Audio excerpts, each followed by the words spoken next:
ಈಗ ಗೋಕಾಕ್ ಊರಲ್ಲಿ ಎಲ್ಲ ಸುತ್ತಾದ ಬಂದಾಗ ಬಹುತೇಕ ಆಲ್ಮೋಸ್ಟ್ 99% ಅಂಗಡಿ ಬಂದಿದ್ದು. 100% ಅನ್ನೋದಿಲ್ಲ, 99% ಅಂಗಡಿಗಳು ಬಂದಿದೆ. ಎಲ್ಲ ಒಂದು ವ್ಯಾಪಾರಸ್ಥರಾಗಿರ್ಬೋದು, ಗೋಕಾಕನ ಸಾರ್ವಜನಿಕರು ಈ ಒಂದು ಚಳವಳಿಗೆ ಅವರ ಒಂದು ಬೆಂಬಲವನ್ನು ಸೂಚಿಸಿದ್ದಾರೆ.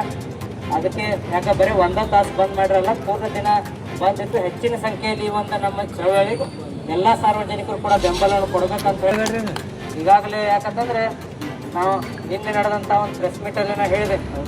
ಯಾಕಂತಂದ್ರೆ ನಮ್ಮ ಒಂದು ಜಾರಕಿಹೊಳಿ ಕುಟುಂಬದಲ್ಲಿರುವಂತಹ ಎಲ್ಲ ಜನಪ್ರತಿನಿಧಿಗಳು ಎಲ್ಲರೂ ಕೂಡ ಈ ತಮ್ಮ ಒಂದು ಚಾಲನಾ ಸಮಿತಿಗೆ ಸಂಪೂರ್ಣವಾದಂತಹ ಬೆಂಬಲವನ್ನು ಕೊಡ್ತಾರೆ ಅನ್ನುವಂಥ ಮಾತನ್ನು ಅಲ್ಲಿ ಹೇಳಿದ್ದೀನಿ. ಅದೇ ಗಟ್ಟಿ ಮಾತನ್ನು ಇಲ್ಲಿಯೂ ಕೂಡ ಇವತ್ತು ಹೇಳುತ್ತೆ. ಈಗಾಗಲೇ ಯಾಕಂತಂದ್ರೆ ನಾವೆಲ್ಲ ನೋಡಿರ್ಬೋದು. ಯಾಕಂತಂದ್ರೆ ಬಾಲಚಂದ್ರಪ್ಪ ಅವರಾಯ್ತು, ರಮೇಶಪ್ಪ ಅವರಾಯ್ತು, ಲಖನಪ್ಪ ಅವರಾಯ್ತು, ಸತೀಶಪ್ಪ ಅವರಾಯ್ತು, ಪ್ರಿಯಾಂಕಾ ಅಕ್ಕ ಆಗಿರ್ಬೋದು, ಎಲ್ಲರೂ ಕೂಡ CM ಅವರಿಗೆ ಮನವಿಯನ್ನು ಮಾಡ್ಕೊಂಡಿದ್ದಾರೆ. ನಮ್ಮ ಗೋಕಾಕನ್ನ ಜಿಲ್ಲೆಯ ಕೇಂದ್ರ ಆಗಿ ತಾವು ಘೋಷಣೆ ಮಾಡ್ಬೇಕನ್ನಂತ ಮನವಿಯನ್ನು ಅವ್ರು ಮಾಡಿದ್ದಾರೆ. ಈಗಾಗಲೇ ಯಾಕಂತಂದ್ರೆ ಬಸವಗೌಡರು ಹೇಳಿ ಕಾಕ ಹೇಳಿದ್ರೆ, ಯಾಕಂದ್ರೆ ಒಂದು ಸರ್ಕಾರ ತೆಗೆದು ಒಂದು ಸರ್ಕಾರ ತಂದಿದೆ. ಅದು ಯಾವಾಗ ಮಾಡಿದಾರು ತಮ್ಮೆಲ್ಲರ ಬೆಂಬಲ ಇದ್ದಾಗ ಮಾಡಿದ್ದಾರೆ. ಸೊ ಇದನ್ನು ಕಾರ್ಯ ಮಾಡ್ಬೇಕು, ತಮ್ಮೆಲ್ಲರ ಒಂದು ಗಟ್ಟಿಯಾಗಿರುವಂಥ ಬೆಂಬಲ ನಮ್ಮೆಲ್ಲ ಒಂದು ಹೋರಾಟ ಸಮಿತಿ ಜೊತೆ ತಾವಿರ್ಬೇಕು. ಅಂದಾಗ ಒಂದು ಗಟ್ಟಿಯಾದಂತಹ ನಿರ್ಣಯ ನಾವೆಲ್ಲರೂ ಕೂಡ ಮಾಡಬಹುದು. ಈಗಾಗಲೇ ಯಾಕಂದ್ರೆ ಎಲ್ಲ ಹೆಚ್ಚಿನ ಸಂಖ್ಯೆಯಲ್ಲಿ ತಾವು ಬಂದಿದ್ದೀರಿ. ಪೂಜ್ಯರ ಮಾರ್ಗದರ್ಶನದಲ್ಲಿ ಅತಿ ಯಶಸ್ವಿಯಾದಂತಹ ಈ ಒಂದು ಬಂದ್ ಕಾರ್ಯವನ್ನು ನಾವು ಮಾಡಿದ್ದೇವೆ. ಈಗಾಗಲೇ ಯಾಕಂತಂದ್ರೆ ಇಲ್ಲಿ ಅಂದ್ರು ಯಾಕೆ ಜನಪ್ರತಿನಿಧಿಗಳು ಬಂದಿಲ್ಲ ಅಂತ ಹೇಳಿದ್ರು. ಬಹುತೇಕ ತಾವು ಮನವಿ ಪತ್ರನ ಹೊಳಿಸಿ ನೋಡಿದಾಗ ಅದ್ರ ಮೇಲೆ ಬಾಲಚಂದ್ರಪ್ಪ ಅವ್ರ ಸಹಿ ಐತಿ, 16 ಸಹಿ ಐತಿ.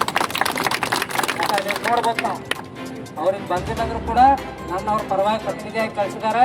ಮನವಿನಾಗ ಯಾವತ್ತೂ ಕೂಡ ಯಾವತ್ತು ಇನ್ನತನ ಯಾಕೆ ನಾವು ಜಿಲ್ಲೆಗಾಗಿ ಏನು ಮನವಿಗಳನ್ನು ಕೊಟ್ಟಿದ್ದೇವೆ ಎಲ್ಲಾದ್ರಲ್ಲೂ ಬಾಲಚಂದ್ರಪ್ಪ ಅವ್ರ ಸಹಿ ತಾವು ನೋಡ್ಬೋದು. ಅದಕ್ಕೆ ಎಲ್ಲರೂ ತಾವು ಇವತ್ತು ಗಟ್ಟಿಯಾಗಿ ಇಲ್ಲಿ ಕಾರ್ಯಕ್ರಮಕ್ಕೆ ಬಂದಿದ್ದೀರಿ.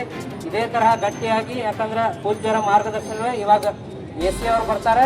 ಪೂಜ್ಯರ ಮುಖಾಂತರ ಪೂಜ್ಯರ ಮಾರ್ಗದರ್ಶನದಲ್ಲಿ ಅವರು ಮನವಿಯನ್ನು ಕೊಟ್ಟ ಒಂದು ಸರ್ಕಾರಕ್ಕೆ ಒತ್ತಾಯ ಮಾಡುವಂಥ ಕೆಲಸ ನಾವೆಲ್ಲರೂ ಮಾಡೋಣ. ಮುಂದೆ ಪೂಜ್ಯರ ಒಂದು ಮಾರ್ಗದರ್ಶನದಲ್ಲಿ ಒಂದು ನಿಯೋಗವನ್ನು ತಗೊಂಡು ಹೋಗಿ ಮುಖ್ಯಮಂತ್ರಿಗಳಿಗೆ ಒಂದು ಭೇಟಿಯಾಗುವಂಥ ಒಂದು ಕೆಲಸವನ್ನು ಮಾಡೋಣ.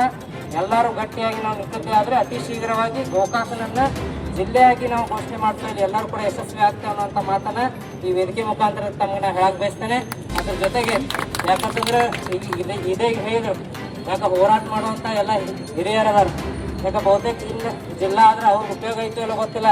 ಆದರೆ ಮುಂದಿನ ನಮ್ಮ ಯುವ ಪೀಳಿಗೆಗೆ ಜಿಲ್ಲಾ ಆಗಲಿ, ಒಂದು ಉದ್ಯೋಗ ಸಿಗಲಿ, ವ್ಯವಹಾರ ಸಿಗಲಿ, ನಮ್ಮ ಎಲ್ಲ ಯುವಕರಾಗಲಿ ಎಲ್ಲರೂ ಕೂಡ ಮುಂದೆ ಎತ್ತರಕ್ಕೆ ಬೆಳೆಯಲಿ ಅನ್ನುವಂಥ ನಿಟ್ಟಿನಲ್ಲಿ ಪೂಜ್ಯರಾತು ನಮ್ಮೆಲ್ಲ ಹಿರಿಯರು ಕೂಡ ಈ ಒಂದು ಹೋರಾಟದಲ್ಲಿ ಭಾಗಿಯಾಗಿದ್ದಾರೆ. ಅದಕ್ಕೆ ಬರುವಂತಹ ದಿನಮಾನದಲ್ಲಿ ಎಲ್ಲ ಯುವಕರು ತಾವು ಹೆಚ್ಚಿನ ಸಂಖ್ಯೆಯಲ್ಲಿ ಈ ಒಂದು ಹೋರಾಟದಲ್ಲಿ ಭಾಗಿಯಾಗಬೇಕು. ಭಾಗಿಯಾಗಿ ಯಾಕಂದ್ರೆ ನಮಗೋಸ್ಕರ ಎಲ್ಲರೂ ಕೂಡ ಹೋರಾಟ ಮಾಡ್ತಾ ಇದ್ದಾರೆ. ಅದಕ್ಕೆ ತಾವು ಎಲ್ಲರೂ ಮುಂಚೂಣಿಯಲ್ಲಿ ಬಂದು ಹೋರಾಟದಲ್ಲಿ ಭಾಗಿಯಾಗಬೇಕಂತ ಹೇಳಿ ನಾನು ಈ ವೇದಿಕೆ ಮುಖಾಂತರ ತಮ್ಮನ್ನ ಮನವಿಯನ್ನು ಮಾಡ್ತೇನೆ. ಅದ್ರ ಜೊತೆಗೆ ಈ ಒಂದು ಕಾರ್ಯಕ್ರಮದಲ್ಲಿ ಎಲ್ಲ ನಮ್ಮ ಹಿರಿಯರು ಬಂದಿದ್ದೀರಿ, ಎಲ್ಲ ಸಂಘ ಸಂಸ್ಥೆಗಳು ತಾವೆಲ್ಲರೂ ಬೆಂಬಲ ಕೊಟ್ಟಿದ್ದೀರಿ. ತಮ್ಮೆಲ್ಲರಿಗೂ ಅಭಿನಂದನೆಗಳನ್ನು ಹೇಳಿ ತಮ್ಮೆಲ್ಲರಿಗೂ ಒಳ್ಳೆಯದಾಗಲಿ ಅನ್ನೋ